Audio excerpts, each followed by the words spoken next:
வணக்கம். வாழ்க்கையில எனக்கு மட்டும் ஏன் இத்தனை சுமைகள் அப்படின்னு உங்க மனசுல ஒவ்வொரு முறை தோணும் போதெல்லாம் ஒரே ஒரு விஷயத்த மட்டும் ஞாபகத்துல வச்சுக்கோங்க. உங்களால சுமக்க முடியாத ஒரு சுமைகளை உங்கள் மேல் ஒரு நாளும் சுமத்தப்படுவதே கிடையாது அப்படிங்கறத என்னைக்குமே மறந்து போயிடாதீங்க. உங்களுக்கு வரக்கூடிய அத்தனை சுமைகளையும் அத்தனை பிரச்சனைகளையும் ஒரு சவால்களா எடுத்துக்கிட்டீங்கன்னு வச்சுக்கோங்களேன், வாழ்க்கையில எவ்வளோ பெரிய சுமையா இருந்தாலும் அது ரொம்ப ஈஸியா கடந்து போகக்கூடிய அந்த தைரியம் உங்களுக்கு வந்துருங்க. இங்க நீங்க தடுமாறும் போதும் தடமாறும் போதும் வாழ்க்கையில யாராவது ஒருத்தர் வந்து நம்மள தூக்கி விட மாட்டாங்களா, அடுத்தவங்க நம்மள கை கொடுத்து தூக்கி நம்மளுக்கு ஏதாவது ஆறுதல் சொல்ல மாட்டாங்களா அப்படிங்கிற அந்த ஒரு எண்ணம் உங்களுக்கு இருந்துச்சு அப்படின்னா தயவு செஞ்சு இன்னையோட தூக்கி அதை குப்பையில போடுங்க. ஏன்னா உங்களுடைய வாழ்க்கையில உங்களுக்கான முதல் ஆறுதல் நீங்க தாங்க. நீங்க கஷ்டப்பட்டு நிக்கும் போது உங்களுக்கு ஒருத்தரும் வரமாட்டாங்க. நீங்க நல்லா இருக்கும் போது உங்ககிட்ட சந்தோஷமா பேசுறதுக்கு இங்க 1000 பேர் வருவாங்க. ஆனா வாழ்க்கையில தடுமாறி போய் நிக்கும் போது உங்களுக்கு கை கொடுத்து தூக்கி விடுறதுக்கு ஒருத்தர் கூட வரமாட்டாங்க. அதனால என்னைக்குமே அடுத்தவங்களை நம்புறதை விட்டுட்டு உங்களை நீங்க நம்புறதுக்கு பழகிக்கோங்க. கண்டிப்பா வாழ்க்கையில எவ்வளவு பெரிய பிரச்சனையா இருந்தாலும் அது ரொம்ப ஈஸியா உங்களால ஹேண்டில் பண்ண முடியுங்க. இங்க உங்களோட ஒட்டி பிறந்த திறமையா இருந்தாலும் சரி, அந்த திறமை பொய்த்து போகும். எப்ப தெரியுமா? பழகிறதுக்கு பயிற்சியும் அடையிறதுக்கு முயற்சியையும் நாம எடுக்காத இருந்தோம் அப்படின்னா, நீங்க எவ்வளவு பெரிய திறமைசாலியா இருந்தாலும் சரிங்க, கண்டிப்பா அந்த திறமை ஒரு நாள் பொய்த்து போகும் அப்படிங்கிறது தான் உண்மை. சோ முடிஞ்ச வரைக்கும் நீங்க எவ்வளவு பெரிய டேலண்டா இருந்தாலும் சரிங்க, பயிற்சி எடுக்கிற விஷயத்த மட்டும் என்னைக்குமே நிறுத்திடாதீங்க. இதை நான் என்னோட அனுபவத்துல சொல்றேன். சோ முடிஞ்ச வரைக்கும் வாழ்க்கையில உங்களுக்கு பிடிச்ச விஷயத்த, உங்களுக்கு எந்த விஷயம் வரும், எனக்கு இது திறமை, என்னோட திறமை இது அப்படின்னு நீங்க எதை நினைக்கிறீங்களோ அந்த விஷயத்த என்னைக்குமே விடாமுயற்சியோட நீங்க பயிற்சி பண்ணிக்கிட்டே இருந்தீங்க அப்படின்னா வாழ்க்கையில உங்களை விட உயரத்துக்கு, உங்களை மிஞ்சறதுக்கு இங்க யாருமே வரமாட்டாங்க அப்படிங்கறது தாங்க உண்மை. இங்க பாதை இல்லையே அப்படின்னு என்னைக்குமே வருத்தப்படாதீங்க.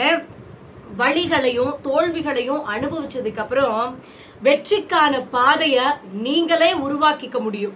சோ உங்களுக்கான பாதைய, உங்களுக்கான வாய்ப்புகளை யாரும் கொண்டு வந்து கொடுக்கணும் அப்படின்னு அவசியமே கிடையாதுங்க. அதை நீங்களே உங்களுக்காக உருவாக்கிக்க முடியும். அது எப்பன்னு கேட்டீங்கன்னா, பல தோல்விகளையும் கஷ்டங்களையும் அவமானங்களையும் கடந்து வழிகளை அனுபவிச்சதுக்கு அப்புறம் தான் இந்த பக்கமும் உங்களுக்கு வரும் அப்படிங்கறத நீங்க புரிஞ்சுக்கணுங்க. நீங்க சந்திக்கக்கூடிய தோல்விகளும் சறுக்கல்களும் இருக்கு பாத்தீங்களா, அது நீங்க யாரு அப்படிங்கறத இந்த உலகத்துக்குலாம் விளக்கி விடாது. சோ நீங்க படுற கஷ்டத்தையும் நீங்க படக்கூடிய அந்த தோல்விகளையும் நீங்க யாரு அப்படிங்கறத இந்த உலகத்துக்கு அடையாளப்படுத்தாது. ஆனா ஒரே ஒரு விஷயத்த ஞாபகம் வச்சுக்கோங்க, நீங்க எந்த இடத்துல விழுந்தீங்களோ, எந்த இடத்துல தோத்து போய் நின்னீங்களோ, அதே இடத்துல அந்த விஷயத்துக்காக மீண்டு வந்து நீங்க நிக்கும் போது, வாழ்க்கையில அந்த இடத்துல நீங்க ஜெயிக்கும் போது நீங்க யாரு அப்படிங்கறத கண்டிப்பா உங்களுடைய திறமை ஒரு நாள் இந்த உலகத்துக்கே காட்டும் அப்படிங்கிறது தாங்க உண்மை. இங்க வழி தந்த உளிகளை உங்களுடைய வாழ்க்கையில என்னைக்குமே மறந்து போயிடாதீங்க. அதெல்லாம் இல்லைன்னு வச்சுக்கோங்களேன், நம்மளுடைய வாழ்க்கையில கடைசி வரைக்கும் நம்ம கல்லாவே தான் இருந்திருப்போம். சோ அதனால முடிஞ்ச வரைக்கும் நமக்காக ஒரு சிலர் நம்மளுடைய வாழ்க்கையில ஏதாவது ஒரு விஷயத்த சொல்லி சொல்லி நம்மள நோகடிச்சிருப்பாங்க, வழிகளை கொடுத்திருப்பாங்க. சோ அவங்களெல்லாம் வந்து பெருசா நீங்க வந்து அவங்கள பழி வாங்கணும் அப்படின்லாம் நினைக்காதீங்க.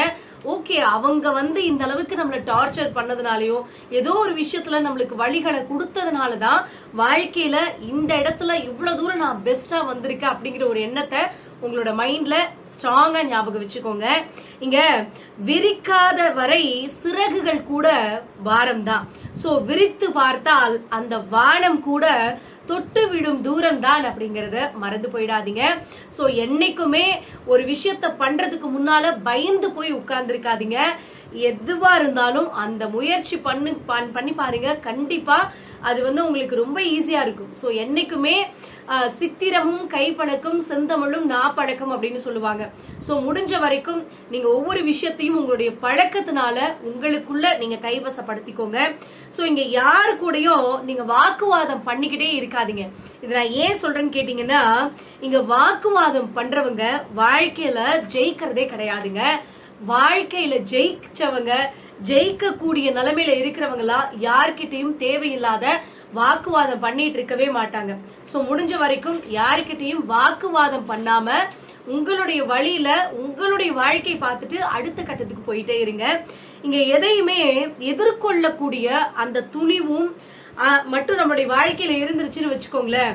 சோ நம்மளோட வாழ்க்கையில எவ்வளோ பெரிய பிரச்சனை வந்தாலும் கஷ்டமான சூழ்நிலை வந்தாலும் அதையெல்லாம் ரொம்ப ஈஸியா அப்படி எதிர்கொண்டுட்டு நம்மளுடைய வாழ்க்கையில அடுத்த கட்டத்துக்கு நம்ம போயிட்டே இருக்கலாங்க. சோ முடிஞ்ச வரைக்கும் எந்த வந்தாலும் பாத்துக்கலாம், எந்த விஷயம் வந்தாலும் பாத்துக்கலாம் அப்படிங்கிற அந்த தைரியமும் அந்த திமிரு மட்டும் நம்மளுடைய வாழ்க்கையில இருந்துருச்சுன்னு வச்சுக்கோங்களேன், யாராலையும் நம்மள அசைச்சு கூட பார்க்க முடியாது அப்படிங்கறதுதான் உண்மை. இங்க விழுதல் அப்படிங்கிறது நம்மளுக்கு வேதனையா இருக்கலாம். ஆனா நீங்க விழுந்த இடத்துலயே மறுபடியும் எழுந்து நிக்கிற பாத்தீங்களா, அதுதான் நமக்கான சாதனை அப்படிங்கறத மறந்து போயிடாதீங்க. சோ இந்த நியூ இயர் 2026 இருந்து 2025 இருந்து உங்களுடைய வாழ்க்கையில எல்லா வளமும் கிடைக்கணும், எல்லா விஷயமும் உங்களுக்கு கிடைக்கணும் அப்படின்னா அதுக்காக நீங்க முயற்சி பண்ணணும் அப்படிங்கிற ஒரு விஷயத்த ஞாபகம் வச்சுக்கோங்க. உங்களுடைய வாழ்க்கையில எல்லாமே உங்களுக்கு கிடைக்கிறதுக்கு என்னுடைய மனமார்ந்த வாழ்த்துக்கள். நன்றி, வணக்கம்.